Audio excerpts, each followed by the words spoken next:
How has the market changed over the last 3 years for cars? Pretty significantly.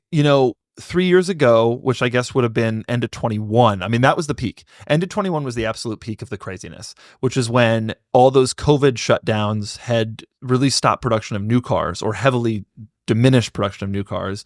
And so used cars had gotten incredibly valuable.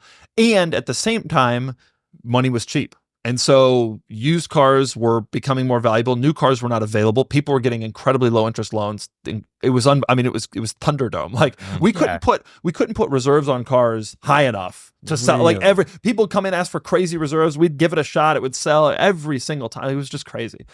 Things are different now. The supply and demand in the market has certainly caught up for most automakers, I would say. Some automakers are still in an undersupply situation that's carried over from COVID and they've never dug out of it. But a lot of the automakers have caught back up. So new cars are cheaper now. Capital is more expensive, right? Getting loans is harder, more expensive to finance cars. And so that has made new cars cheaper, which in turn has pushed used car prices back down. And the market is considerably different now. And we still have people clinging to values 2 years ago when they're submitting their cars. And it's like, oh, there was a time, but it ain't now. How do you ease people into that when they think their cars were 50 grand and you say, well, it's really worth 30? We try to send them as many comps as we can on our site, on other sites, bring a trailer, but also just advertisement cars that are being listed. And it's like, hey, dude, you want 50, but this car is similar to yours and they're asking 40. Like you're not going to get, and sometimes people don't buy it and think that we're trying to sell, put them in a low reserve to make our money and cheat them out. And honestly, a lot of those people go away pissed at us and then come back 4 months later and they are like, yeah, well, I couldn't sell it on Facebook Marketplace. I think we can try again. And a lot of times it's like, well, yeah, but now the number's a little lower. I mean, that's the situation. These people are often chasing the market down. And a lot of those people have negative equity from that period in 21, 22, when they were all gung-ho about buying a car. And now the market is different. Do you have any predictions then for the future of the car market? I mean, I think it goes back to the way it was. It's interesting. A lot of car enthusiasts are angry now. Like, I can't make money on my cars. It's like, well, that's the normal state of the market for 60 years, right? You bought a new car especially, you couldn't flip it and suddenly make 10 grand. Like that was an unusual time. And I think that a lot of car enthusiasts are upset about that, but like cars depreciate. And my general prediction is that most cars will no longer be able to be flat or even an increase. They will depreciate like they used to. And we're already seeing a ton of cars now starting to come down from those.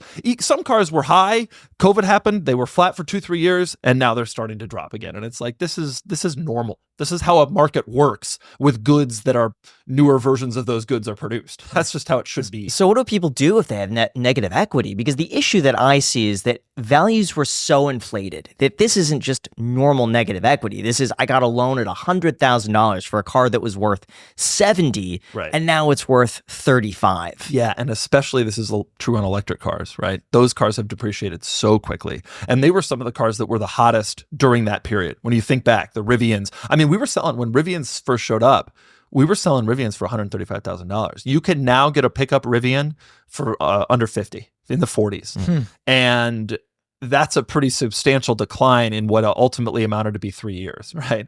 I mean, yeah, what do you do if you have negative equity? Your only options are your only options, right? You keep paying the loan and just kind of wait it out, which a lot of people don't want to do. Or you have to try to roll that into the next car, and that's not a great situation either. Or, I mean, it's a tough call, and a lot of people are in that boat, and they just have to kind of keep going on. If you find yourself in situations like that you can't just I'll get another new car. Doesn't always really work like that. Some automakers who are a little more creative on financing might be able to get you in there on a new car.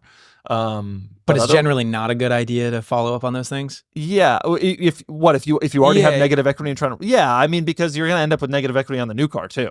At the end of the day, you just got to what the smart financial thing to do would be to just kind of wait that out. Or if you can, depending on your rate, pay off some portion of it or sell the car, pay off the balance and get something cheaper that's more affordable for you.